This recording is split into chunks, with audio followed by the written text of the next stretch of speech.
नमस्कार विद्यार्थी मित्रांनो, आपल्या सगळ्यांचं स्वागत आहे रॉकस्टार विराट पवार या आपल्या यूट्यूब चॅनलवर।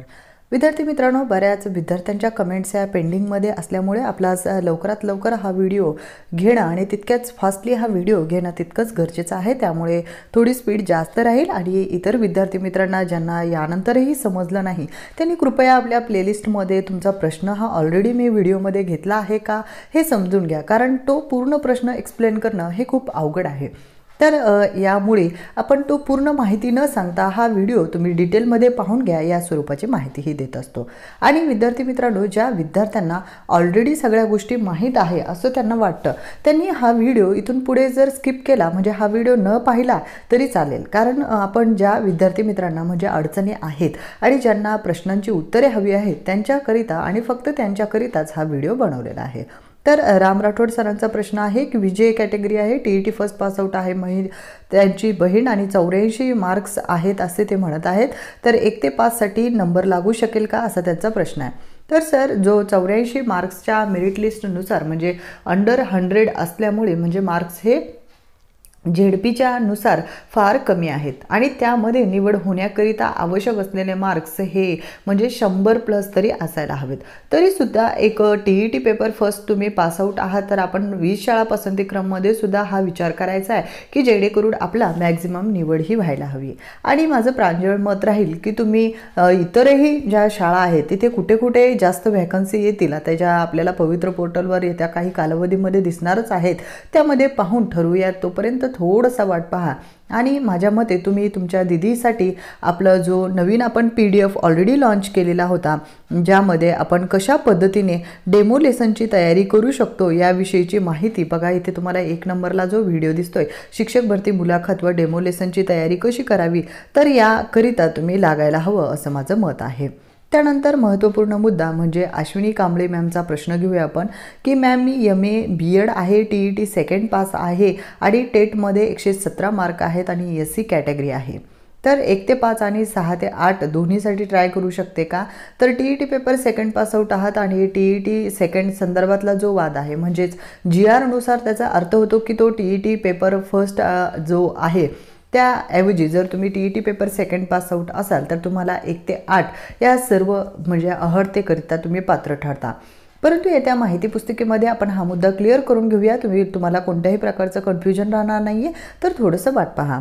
त्यानंतर भगवान सरांचा प्रश्न घेऊया। 117 मार्क आहे, तर BA BEd आहे आणि हिंदी सब्जेक्ट आहे, NTD आहे, झेडपीसाठी चान्स आहे का? तर तुमचा सब्जेक्ट हा स्पेशल सब्जेक्ट हिंदी आहे आणि हिंदी या सब्जेक्टमध्ये विद्यार्थ्यांनी बऱ्याच कमी प्रमाणात BA जो सब्जेक्ट आहे तो निवडलेला असतो असा माझं एक सजेशन म्हणजे हे एक माहिती मला अशी मिळते की जोपर्यंत टेटचे स्कोअर्सचे मार्क आहेत म्हणजे समजा सब्जेक्टमध्ये संस्कृत म्हणा किंवा सब्जेक्टमध्ये मराठी आणि इंग्रजी असण्याचं प्रमाण आहे, परंतु हिंदी आणि संस्कृत असे जे प्रमाण आहे ते त्या मानाने कमी आहे। परंतु येत्या शिक्षक भरतीमध्ये जो तुमचं BA BEd आहे त्यावरून जर तुम्ही 6 ते 8 करिता ट्राय करीत असाल तर 6 ते 8 करिता तुम्ही हिंदी असो किंवा तुमचा मराठी असो, संस्कृत असो की तुमचा इंग्रजी असो, तुम्ही लँग्वेज टीचर म्हणूनच सिलेक्ट केलं जातं, त्यामुळे तिथे तुम्हाला स्पेशलायझेशनचा फायदा पडत नाही आहे। आणि त्यानंतर म्हणजे 9वी ते 10वी करिता म्हणा तिथे तुम्हाला मात्र हा स्पेशल सब्जेक्टचा जास्त फायदा होऊ शकतो। त्यामुळे आणि NTD कास्ट आहे आणि स्कोअरसुद्धा चांगला आहे, त्यामुळे सिलेक्शनसुद्धा होण्याचे चान्सेस हे आहेत। त्यानंतर 133 मार्क आहे, NTC आहे आणि वुमेन आहे ते टेटमध्ये, तर TET आणि फर्स्ट आणि सेकंड पासआउट आहेत। स्वजिल्ह्यामध्ये चान्सेस मिळू शकतील का? तर जर NTCच्या 10 जागा असल्यास। आता इतक्या कन्फर्ममध्ये अश्विनी मॅम आपण एवढा प्रश्न हा सांगू शकत नाही आहात, कारण कितीही म्हटलं तरी जो येणारा कालावधी आहे किंवा तो इतर जे विद्यार्थी आहेत त्यांचा पण कल कुठे असेल हे आपल्याला आत्ताच लगेचच सांगता येणार नाही। आपण स्टेप बाय स्टेप या सगळ्या गोष्टी पाहणारच आहोत, त्यामुळे आणि बरेच विद्यार्थ्यांना वाटेल की मॅडम कन्फर्म का सांगत नाहीत पुढची माहिती, तर काय असतं की आपणही मार्गदर्शक आहोत तर आपल्यालाही एक प्रकारची जिम्मेदारी असते, आपण कन्फर्म सांगू शकतो, परंतु जिथे तुमचा कन्फर्मली फायदा आहे तिथेच कन्फर्मली सांगू शकते। जिथे कन्फर्मली आपल्याला कळत नाही की हे नेमकं काय होईल पुढे चालून, तर तर तिथे आपण न सांगितलेलं कधीही बरं. आणि मेन म्हणजे कसं आहे, तुमचा 20 शाळा पसंतीक्रमचा मुद्दा जेवढा तुम्हाला सोपा वाटत असेल मी सांगते म्हणून, तो तेवढा सोपा नाही आहे, थोडासा किचकट अशा स्वरूपाचाच आहे. आणि येत्या 2-4 दिवसामध्ये त्याची माहिती पुस्तिकासुद्धा येणार आहे. तर त्या माहिती पुस्तिकेमधून ती आपण अधिकाधिक क्लिअर तर करून घेणारच आहोत. त्यातले एक ना एक मुद्दे आपण अधिक स्पष्टही करून घेणार आहोत. त्यामुळे मॅम तुमचे मार्क्स चांगले, तुमचं सिलेक्शन तर चांगलंच होईलच, परंतु जिल्ह्यामध्ये ज्या 10 जागा म्हटल्यानंतर एवढं कमी तर निघणारच नाही स्वजिल्ह्यामध्ये एकतर, परंतु तुमचा स्वजिल्ह्यामध्ये लागू शकतो नंबर. आता 10 जागा म्हटल्यावर एवढ्या कमी म्हटल्यानंतर तर कमीच चान्सेस आहेत, पण 10 जागा निघणार नाही, जास्त निघतील. आता तुमचा जिल्हा कोणता आहे त्यावर सुद्धा ते डिपेंड आहे. त्यानंतर सरिता मॅमचा प्रश्न घेऊया. मॅम मी टेट दिलेली आहे, TET पास नाही आहे, BA DED आणि CTC क्राफ्ट टीचर कोर्स केलेला आहे आणि हँडिकॅप्ट आणि खेळाडू आहे. ओके, तर मी TET म्हणजे, परंतु एक महत्त्वाचा मुद्दा म्हणजे तुम्ही समांतर आरक्षणमध्ये हँडिकॅप्ट आणि खेळाडू असं दोन्हीकडून आरक्षण घेऊ शकत नाही आहात. तुम्ही तुमच्या फॉर्ममध्ये एकदा व्यवस्थितरित्या चेक करा मॅम आणि मला सांगा की तुम्ही समांतर आरक्षणमध्ये हँडिकॅप्ट सिलेक्ट केलेला आहे की खेळाडू सिलेक्ट केलेला आहे. कारण जेवढं मला माहिती आहे त्यानुसार तर तुम्हाला एकच ऑप्शन सिलेक्ट करता येतो आणि तुमच्या जर म्हणजे तुमचा जो आहे तो मला पाहून, जो फॉर्म आहे तुमचा त्यामध्ये पाहून मला व्यवस्थितरित्या परत एकदा म्हणजे तुमची कमेंट करा आणि मग त्यावर मी प्रश्नाचं उत्तर देते. ओके, तर SC कॅटेगरीमध्ये आणि नॉन क्रिमिलेअर सर्टिफिकेट लागले नाही, मग आता गरज आहे का? आता तुमच्या पवित्र पोर्टलचा जो मॅन्युअल होता त्यामध्ये सरळ हा मुद्दा दिलेला आहे की SC आणि ST कॅटेगरीला नॉन क्रिमिलेअरची गरज नाही आहे. त्यामुळे तुम्ही कोणत्याही प्रकारचं टेन्शन घेऊ नका. तुम्हाला टेटचे स्कोअरसुद्धा खूप चांगले आहेत SC कॅटेगरीच्या मानाने आणि तुमच्या यानुसार जागा ज्या निघतील त्यानुसार पण तुमचा स्कोअर चांगला आहे. त्याच्यामुळे तुमचे सिलेक्शनचे चान्सेस माझ्या मते ZP मध्ये 100% आहेत. तर CTET पेपर फर्स्ट आहे आणि 114 मार्क आहेत. मी ओपन कास्टमध्ये हँडिकॅप आहे, काही चान्सेस आहेत का? तर ओपन कास्टमध्ये आहात आणि हँडिकॅप्ट आहात तर तुम्हाला चान्सेस तर नक्की मिळणार आहेत. 114 स्कोअर आहे. CTET paper first pass out असल्यामुळे सुद्धा आणि येणाऱ्या जागासुद्धा त्यामध्ये आहेत. परंतु एक महत्त्वाचा मुद्दा हा पण आहे सर, तुम्ही म्हणजे वासिम शेख तुमचं नाव आहे, त्यामुळे समजा एक मनामध्ये माझ्या शंका की तुमचं उर्दू मीडियम आहे की कोणतं मीडियम आहे. समजा मराठी मीडियम असेल तर मराठी मीडियमच्या ऑब्व्हियसली जागाही भरपूर निघणार आहेत आणि त्यामुळे त्यांचा चान्सेसही 100% सांगू शकतो. पण जर उर्दू मीडियम असेल म्हणजे तुमचं मीडियम पण नमूद करत चला जर वेगळं असेल, आणि मराठी मीडियम असेल तर न नमूद केलं तरी चालेल. ओके, त्यानंतर पुढचा प्रश्न घेऊया. संदीप सरांचा प्रश्न आहे. नमस्कार मॅडम, मी MCOM BEd आहे. ओके, कॉमर्समध्ये एज्युकेशन झालेलं आहे, MCOM आहे आणि टेट स्कोअर 111 आहे. OBCमध्ये चान्सेस आहेत का? आता मेन मुद्दा म्हणजे तुम्हाला खरंच सांगायचं झालं तर जी मुलाखत प्रक्रिया आहे तुमची, या मुलाखत प्रक्रियेस एकाच 5 स्वरूपात तुम्हाला बोलवणार आहेत आणि तुमचं MCOM BEd आहे म्हणजे ऑब्व्हियसली तुम्हाला 9वी ते 10वी आणि 11वी ते 12वीसाठी अप्लाय करायचं आहे. आणि 9वी ते 10वी आणि 11वी ते 12वी म्हणजे 9वी ते 10वीमध्ये जिल्हा परिषदच्या शाळा हे खूप कमी असतात, म्हणजे अगदी बोटावर मोजण्या एवढ्याच असतात आणि त्यावरही जागा किती रिक्त आहेत हे पाहणं म्हणजे खूप मोठा प्रश्न आहे. राहिला प्रश्न खाजगी शाळा, मग तिथे तुमच्या जागा निघणारच आहेत खाजगी शाळा. परंतु खाजगी शाळा जेव्हा तुम्ही सिलेक्शन करीता निवडणार आहात तर तिथे क्रायटेरिया त्यांनी एकाच 5 प्रमाणात केलेला आहे, एक मुद्दा.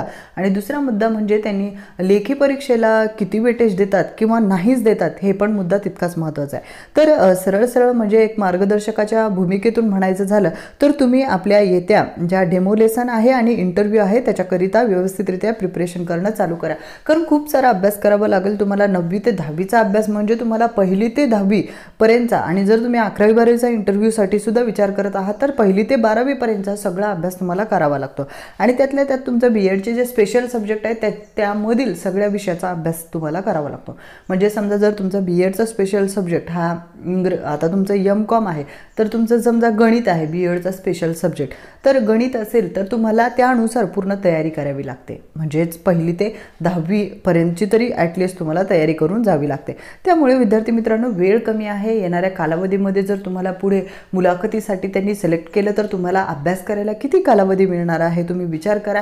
इतर कोणत्याही गोष्टींमध्ये किंवा इतरांची टिंगलटवाळी करणे किंवा काही करणे यामध्ये जर तुम्ही वेळ घालवत असाल तर तुम्ही स्वतःच्याच पायावर स्वतःच धोंडा घालून घेत आहात. आणि जे हुशार विद्यार्थी असतात ना ते या गोष्टीमध्ये पडत नाहीत. विद्यार्थी मित्रांनो तुम्हाला सरळ सांगते, ते विद्यार्थी तुम्हाला दाखवतील की आम्ही अभ्यास करीत नाही आहोत, परंतु ते मनातल्या म्हणजे त्यांना मुलाखतीची तयारी करीत असतील. आता तुम्ही तुमच्या सोबतच्याच मित्रांशी तुमचं कॉम्पिटिशन आहे, कारण तिथे एकाच 5 प्रमाणात घेतले जाणार आहेत आणि तिथून जर तुमचं सिलेक्शन झालं नाही तर पुढे काय, या संदर्भातली कोणतीही शासनाने माहिती ही अजूनही अद्याप प्रकाशित केलेली नाही आहे.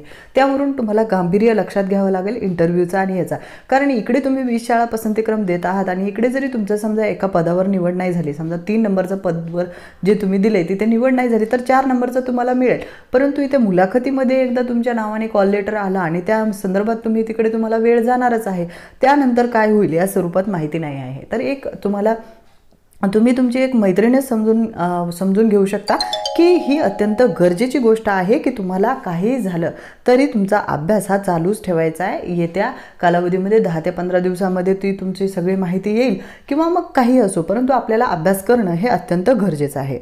त्यानंतर संतोष सरांचा प्रश्न घेऊया शेवटचा आणि आपण हा व्हिडिओ समाप्त करण्याचा प्रयत्न करूया, कारण खूप सारे प्रश्न एकाच व्हिडिओमध्ये घेणं सुद्धा खूप अवघड काम आहे आणि मग पुन्हा विद्यार्थ्यांच्या मनामध्ये सुद्धा तेवढंच इंटरेस्ट राहतं का ते ऐकण्यासाठी, हे पण खूप अवघड काम आहे. संतोष सरांचा प्रश्न आहे, मॅम माझे BA इंग्लिश DED आहे आणि TET फर्स्ट पासआउट आहे, टेटमध्ये 109 मार्क आहेत, OBC महिला आहेत, तर माझे नंबर कोणत्या स्कूलसाठी लागेल, प्लीज गाईड मी. तर संतोष सरांचा प्रश्न आहे, त्यांचं BA DED आहे. ओके, तर TET पेपर फर्स्ट पासआउट असल्यामुळे तुम्हाला ऑब्व्हियसली 1 ते 5 एवढाच चान्स आहे. तर 1 ते 5 मध्ये तुम्हाला ज्या झेडपीच्या शाळा येतील म्हणा, मग खाजगीच्या शाळा जरी आल्या 1 ते 5 मध्ये तर तिथे सुद्धा तुम्हाला 1 ते 4 किंवा 1 ते 5च्या खाजगीच्या सुद्धा शाळा असतात, तिथे जर तुम्हाला जायचं असेल तर तुम्हाला ऑब्व्हियसली इंटरव्ह्यू तर द्यावाच लागणार आहे. आणि इकडे झेडपीसाठी तो इंटरव्ह्यू नाही आहे, म्हणजे नगरपालिका महानगरपालिकाकरिता, तर ते सुद्धा तुम्हाला म्हणजेच OBC महिला या अनुषंगाने निवड करावी लागेल. आणि तुम्हाला नेमक्या कुठे कुठे निवड तुमचा करता येतो मुद्दा, त्यासाठी तुम्हाला एक डिटेल आणि विस्तृत व्हिडिओ मी ऑलरेडी केलेला आहे, ज्यामध्ये नॉन क्रिमिनल तुम्ही यस केलेला आहे किंवा नो केलेला आहे आणि 20 शाळा पसंतीक्रम करताना त्याचा महत्त्वपूर्ण काय परिणाम होतो या संबंधाची परिपूर्ण माहिती त्यामध्ये दिलेली आहे. विनोद सरांचा प्रश्न म्हणजे विनोद सरांनी काय विचारले ते घेऊया. नमस्कार मॅडम, हा व्हिडिओ खूप छान वाटला. मॅडम मी MA BEd पॉलिटिकल सायन्स असून मला टेटमध्ये 120 मार्क आहेत आणि मी TET सेकंड पास आउट आहे, तर 8 ते 10 आणि 11 ते 12साठी अप्लाय करू शकतो का. आता यांनी म्हटलेलं की MA BEd आहे, पॉलिटिकल सायन्स आहे आणि टेटमध्ये 120 मार्क आहेत आणि TET सेकंड पासआउट आहात. तर TET सेकंड पासआउट असल्यामुळे 1 ते 8 करिता तरी जो GRचा अर्थ निघतो त्यानुसार तरी पात्र आहातच तुम्ही, आणि 8 ते 10 आणि 11 ते 12साठी सुद्धा तुम्ही अप्लाय करू शकता. फक्त एक अट राहील की तुम्ही जो टेटचा फॉर्म भरलेला होता सुरुवातीला, त्यामध्ये जो तुम्ही भरला म्हणजे तुमचा जो रिझल्ट आला आहे त्यावर applicable for the post of असं समोर येतं आणि तुम्ही तिथे समजा 1 ते 12 निवडले असेल तर कोणताही तुम्हाला अडचणही येणार नाही आहे, तुम्ही त्यापैकी कोणतीही शाळाही निवडू शकता. तर अशा प्रकारे आपण अत्यंत महत्त्वपूर्ण अशा प्रश्नांची उत्तरे घेतली.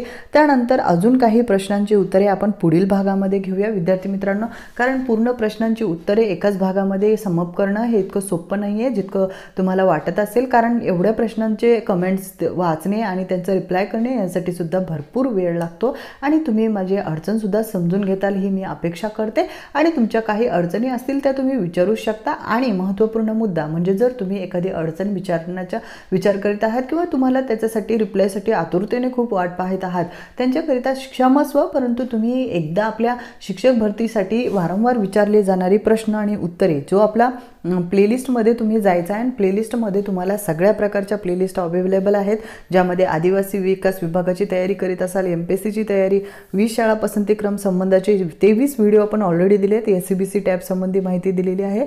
म्हणजे आपण जवळपास तुमच्या पवित्र प्रणाली संबंधाची सुद्धा माहिती विस्तृतरित्या दिलेली आहे. शासन निर्णय कोणते आहेत बघा तुम्ही, इथे तुम्हाला सगळे दिसतात. महत्त्वाचं म्हणजे तुम्ही हा जो 54 आपण जे पार्ट काढलेले आहेत पहा, शिक्षक भरती संबंधी विचारलेली प्रश्न आणि उत्तरे, त्या पार्टला तुम्हाला व्हिजिट करायचं आहे आणि त्यामध्ये तुमचा प्रश्न आहे का ते तुम्ही थंबनेलवरून सुद्धा समजून घेऊ शकता आणि जर त्यामध्ये प्रश्न असेल तर तुम्ही तो तिथे पाहून घ्यायचा. आता महत्त्वाचा प्रश्न म्हणजे विद्यार्थी मित्रांनो, ज्यांचा प्रश्नाचं उत्तर मी ऑलरेडी व्हिडिओमध्ये दिलेलं आहे त्या प्रश्नांचा समावेश मी म्हणजे आपल्या भागामध्ये करणार नाही आहे. कारण काय होतं, त्याच प्रश्नांचा आपण वारंवार समावेश करतो आणि मग बाकीच्या विद्यार्थ्यांना कसं होतं की तेच मॅडम सांगतायत असं सुद्धा वाटतं. आणि दुसरा महत्त्वाचा मुद्दा म्हणजे ज्या उमेदवारांचा प्रश्न हा कधीही कुठे सॉल्व्ह झाला नाही किंवा आपण घेतलेला नाही आहे किंवा तो प्रश्न ही नवीनच अडचण आहे, ते सुद्धा सॉर्टिंग करणं हे अवघड जातं. त्यामुळे ज्या उमेदवारांचा प्रश्न हे मी ऑलरेडी या पार्ट्समध्ये सांगितलेलं आहे, पहा तुम्ही इथे पाहू शकता, ते प्रश्न आता इथून पुढे मी समाविष्ट करणार नाही आहे। त्यामुळे कोणाला जर वाटत असेल की मॅडमने माझा रिप्लाय केला नाही किंवा का करत नाही आहेत, तर तुम्ही परत एकदा आपल्या या प्लेलिस्टमध्ये जाऊन मी त्या प्रश्नाचं उत्तर ऑलरेडी सांगितलेलं आहे का हे पाहून घ्या। कारण तुम्ही ते पाहू शकता, TET जुलै 2018चा क्वालिफाय होऊ शकतात का विद्यार्थी यासाठी प्रश्न होता। त्यासाठी संदर्भात बघा इथे तुम्हाला व्हिडिओ दिसत असेल, तो व्हिडिओ आणि त्याबरोबरच इतर मोठा एक व्हिडिओ मी ऑलरेडी पोस्ट केला होता। तरीसुद्धा बऱ्याच उमेदवारांनी काय केले की TET 2018चं जो रजिस्ट्रेशन करता येत नव्हतं, तरीसुद्धा त्यांनी जे आत्ता टॅब ओपन झालेली होती त्यामध्ये त्यांनी TET 2018ची माहिती फिलअप केली।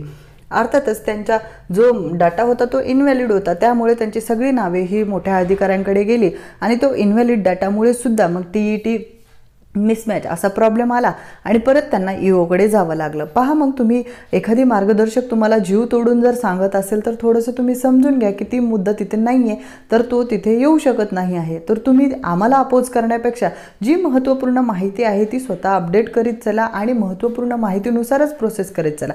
कारण अशा प्रकारे फॉर्ममध्ये चुका झाल्यामुळे वारंवार फॉर्ममध्ये इतक्या चुका केलेल्या आहेत विद्यार्थी मित्रांनी।